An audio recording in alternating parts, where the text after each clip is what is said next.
Hi, my name is Greg, I'm Sartorial Talks video editor and resident perfume buff, and this is Sartorial Talks Perfume Corner.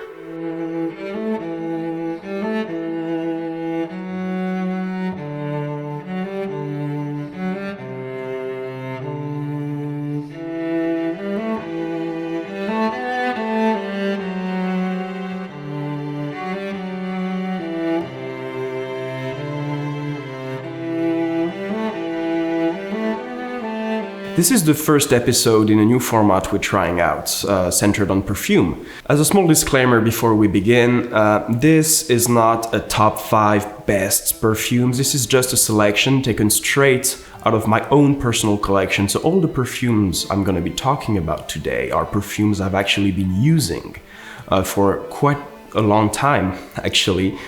Some for almost half a decade. So even though I tried to have a selection as wide as possible, this is still a reflection of my own personal tastes. So these perfumes might not be the right ones for you. However, I would strongly encourage you to try them out, get some samples, and just make your own opinion on them, because perfumery is something you want to try out before you buy. Never buy a perfume blind, no matter how good it sounds on paper. Once it's on your skin, it's a very different affair. Everyone has different skin, different types of sweat, and the perfume will just smell and evolve differently. Also, perfumes are notoriously hard to describe, because how do you go about describing a smell? A smell is something extremely subjective. It's one of the senses most closely associated to memories and to your own taste buds. I'm doing this video today because I believe that perfumes are among the most underrated accessories in men's style. And I do say accessory on purpose, because we talk about wearing a perfume. You wear a perfume in the same way you wear a tie or you wear a pocket square. But perfumes are by nature intangible. They don't show up through your Instagram pictures. But I do believe that the right perfume can really add that little something extra to just about any outfit. So the first perfume I want to talk about is L'Homme Idéal by Guerlain. This is a perfume that was crafted, marketed, advertised for success. This was made to be a blockbuster, as you can probably tell by the heavily designed bottle. This is very good looking. And honestly, this is not a bad thing, the fact that it was pushed to be such a success, because in my opinion, it is a smashing success. It is a very consensual perfume, that much is true. It does nothing particularly original, but what it does fairly well. The main notes in this perfume are an accord of almonds and tonka beans, underlined by very nice vanilla. So it's fairly sweet, especially for a perfume that is absolutely destined to men. It's even in the name. However, I would argue that this perfume works very well as a unisex perfume, because it's got that very sweet kind of feeling that you typically find more in feminine perfume. But this is not sickly sweet, this is not powdery sweet. The sweetness is well counteracted by a touch of bitterness. This reminds me a bit of the Italian spirit called amaretto, where the almonds are a bit caramelized, sweet, true, but slightly bitter, and that really balances things out. This is a well-balanced perfume, and honestly, it's very easy to wear. It will get you lots of compliments very easily. This is very consensual. This is honestly quite a good perfume to start with if you want to get into men's perfumery with something that's easy to wear. This is not a sportsy perfume. It features some very heavy notes that stay close to the skin but don't get heady, which is a very important point, I believe. And as the notes stay close to the skin, since almonds and tonka beans and all the woods there's in there are very heavy notes, very heavy molecule. They stand very close to the skin, which means that this perfume actually got very good lasting power. You won't need to spray it multiple times on yourself during the day.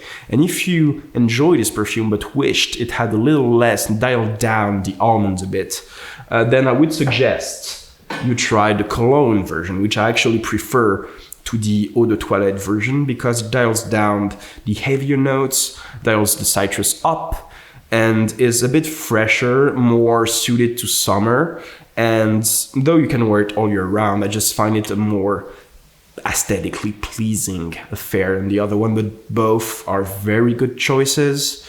I haven't tried the Eau de Parfum, which is even more concentrated than the black bottle, but honestly, I don't think you can really go wrong. The central notes of this perfume go beautifully well together, and this is definitely a crowd pleaser. The next perfume I want to talk about is a perfume by Penhaligon's called Number 33. This was actually marketed as an anniversary perfume for the 145th anniversary of the Venerable British Institution. And this is quite simply pretty much the quintessential Penhaligon's perfume, in my opinion. It's a good synthesis of what Penhaligon's does well. And what Penhaligon's does really well, in my opinion, is flowers. And this perfume does flowers superbly well. The main accord, the main bouquet, we could say, is an association of jasmine, violet, and geranium. And it's very pleasant. It lacks that very powdery feel that most feminine flower-focused perfume tend to have, that can get a bit headache-inducing, in my opinion. This perfume is not heady at all. And it's actually very light on the skin, though it's got good staying power. But what I really enjoy about this perfume is that it changes throughout the day, whereas L'Homme Idéal tends to stay very linear in its approach, pretty much equal in strength and tone. This perfume kind of switches place. Sometimes the geranium is more prominent, sometimes the violet, sometimes the jasmine. Sometimes you can get a touch of a very peppery and spicy lavender. Sometimes you can smell the base woods on it, a bit spicy, very grounding, very cool. This is honestly just a nice perfume if you're looking for something a bit less modern than L'Homme Idéal. This is still a modern perfume, but it's got that old school sensibilities to it. And I think it's a very elegant perfume, discreet, easy to wear, and yeah, definitely a good first choice as well if you're into the more classic side of perfumery. This is L'Anarchiste by Caron, or The Anarchist, and it wears its name extremely well, to be honest. This is a perfume released in 2000 by Caron, the Parisian house, and it's quite a different beast than what came before in this video. This is definitely a more modern take on perfumery, and a very brash one. This is a perfume that's hard to describe with notes because it's very chaotic. The opening blast is extremely strong. It's got some lavender, it's got a bit of mint, it's got some vetiver, it's got some fragrant woods, it's got some cloves, it's got some cinnamon, all a bit mixed. You can't really tell which is the base notes, which is the middle, which is the top note. It just mixes it all up in a very chaotic way. And yet, miraculously, it works. That's the craziest thing about this perfume. It actually works. It's hard to tell which note is which, but it does overall work. This is a perfume that's hard to describe with notes, but that is much better described with feelings. This is a brash, rebellious kind of perfume. This is the punk of perfumery, pretty much. This is not a perfume you're gonna smell anywhere else. Chances are it didn't sell that well, and this bottle, beautiful as it is with its art deco kind of look, featured a glaring design flaw in that the hole through which the perfume comes from is the same color as the button, which means that most of the time I did spray a bit of Anarchist on my bathroom mirror if I was lucky, or straight into my right eye if I wasn't. That was a bit of a problem that was fixed in later iterations of the perfume, now wearing the standardized Caron bottle.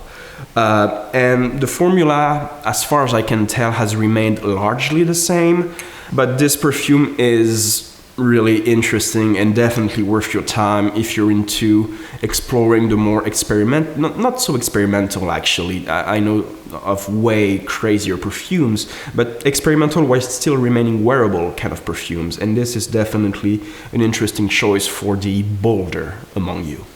Next up, we're coming a little bit back down to earth actually, because this perfume which is almost empty, as you may be able to see, is one of my all-time favorites. This is called Fou d'Absinthe by l'Artisan Parfumeur, crazy about absinthe, so French. This is an extremely green perfume. That's the best way I can describe it. This smells like a nice stroll through the woods after a heavy thunderstorm, you know, nature just waking up. Very humid, very a bit dirty, and it's not floral. It's all about earth, pretty much, about grass, about greeneries. This features some interesting note choice as well. This would be a fairly classic spicy fern, if not for the introduction of notes such as the star anise, which is one of the key ingredients in the spirit absinthe. But the star anise here doesn't take the licorice-y quality that anise usually has, but it brings a bit of bitterness that really grounds the whole thing and makes it a very coherent, very round kind of perfume. Honestly, it's not that complex, it's just well made. The main problem I have with this perfume, and probably the reason why I always empty the bottle so quickly, is that it doesn't stay on your skin very long. Unfortunately, this is the kind of perfume that dissipates fairly quickly. For me, it's done in about 3 or 4 hours. And that's kind of a shame, because you would think that with such earthy, grounding notes, it would stay a bit longer, but that's the mysteries of chemistry for you. But this is definitely enjoyable. It's not as linear as I would like. As it ages, some notes tend to disappear, allowing you to dissect the perfume with quite a bit of precision. But it does evolve throughout the day, so definitely a perfume that you should try out before you buy as well, just to make sure that you like how it evolves, because the first 15 minutes are very different from the first hour, from the first second hour, etc., etc. But overall, nice perfume if you'd like something that just smells like nature, to be honest. This is as well as I can describe it, to be honest. We're gonna finish with probably the craziest of the bunch. This is probably my favorite perfume of all time, but this is not a perfume I wear that often, because it definitely is something of an acquired taste. In fact, when I first received it, I wasn't even sure I was gonna keep the sample. It's that strange of a perfume. This one is called Cuba by Check and Speak. It's a British house that makes some fairly niche perfumes, all very original, all with a twist. They have a vetiver that is absolutely beautiful. But this one is, in my opinion, the most interesting of the bunch, because it's the opening notes are extremely forceful, and it features on top of that very peppery and spicy lavender some very strong citrus. It also features some very strong animal notes. Probably wildcats or civets or what have you, synthetic, obviously. And this gives it an edge that is extremely unlike what you would find in other more mainstream kind of perfumes. It's got that extremely dirty side to it when you first smell it, very reminiscent of perfumes like Jiki by Guerlain. But the properties of such animalic notes is that as they dry down and age, they take on that kind of musky vanilla kind of smell that is actually very sweet, very rich, but you have to withstand the first 15 minutes, which really smell like, basically the best image I can conjure up for this perfume would be, imagine like an overgrown thicket with a decomposing animal body in the middle. That's pretty much it. It's very fragrant, you can smell the roses, but it's also dirty, and that's kind of, there's an undertone that is really weird. I know that's not a very good sell for this perfume, but I really implore you to try it out, because once you get past that initial impression, the perfume really opens up and becomes far more tame. You can smell the rose, and it's still a dirty perfume. It's got that dirt to it, real like a thicket, really, like an overgrown garden. but it's very pleasant. It's drenched in that kind of, I wouldn't say alcohol, but you can smell a bit of rum in there, that little sweetness with a tinge, just a tinge of acidity behind it. It's very fragrant. It smells beautiful once it ages, but this is definitely an acquired taste. I've only included this in this selection because this is one of my favorite perfumes, and if someone among you is interested in actually trying out what I consider to be a very good introduction to the more niche side of perfumery, then yeah, Cuba is a very, very good choice. But be aware that this will definitely test you. Not as much as the crazier side of perfumery. You've got some crazy experimental stuff out there. This is actually wearable. But beware that the first 15 to 30 minutes are probably gonna test you. So that concludes the first episode of Sartorial Talks Perfume Corner. I hope you enjoyed it. If you have any comments, please don't hesitate to leave them in the comments below. We read them all. We try to answer as many as we can. So please don't hesitate. And I'll see you next time on another episode of Sartorial Talks.